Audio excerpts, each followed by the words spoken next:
সুন্দর মুহূর্তে আমরা এখানে সবাই আগত। আমাদের ইসলাম ধর্মের শেষ লগ্নে যেখানে আমরা যাই তার একটা শুভ আরম্ভ এবং ভালো জিনিস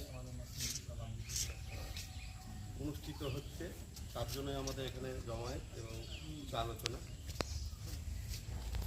তো সবাইকে বলবো এবং যার তত্ত্বাবধানে এই অনুষ্ঠানের বাউন্ডারি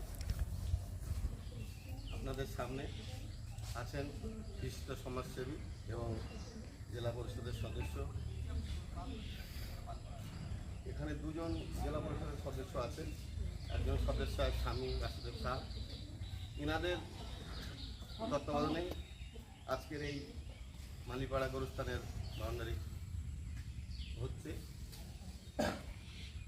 আগামী দিনে যে সকল গরুস্থান আছে যেগুলো বাউন্ডারি হয়নি, আপনারা 2-5 বছরের মধ্যে বা 2-3 বছরের মধ্যে সবগুলোই হবে।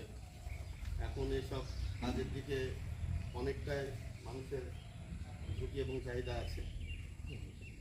তো এই বাউন্ডারি যে কন্ট্রাক্টর করবেন, আপনাদের কর্তব্য হচ্ছে কাজটা সঠিকভাবে করছে কিনা দেখে নেওয়া এবং শান্তিভাবে যেন কাজটা হয় সেটা আপনারা দেখবেন। কোনো বিশৃঙ্খলা যেন না ঘটে।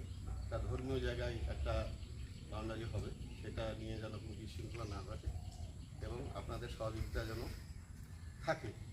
এই বলে আমি একটা সামান্য কথা বলে আপনাদের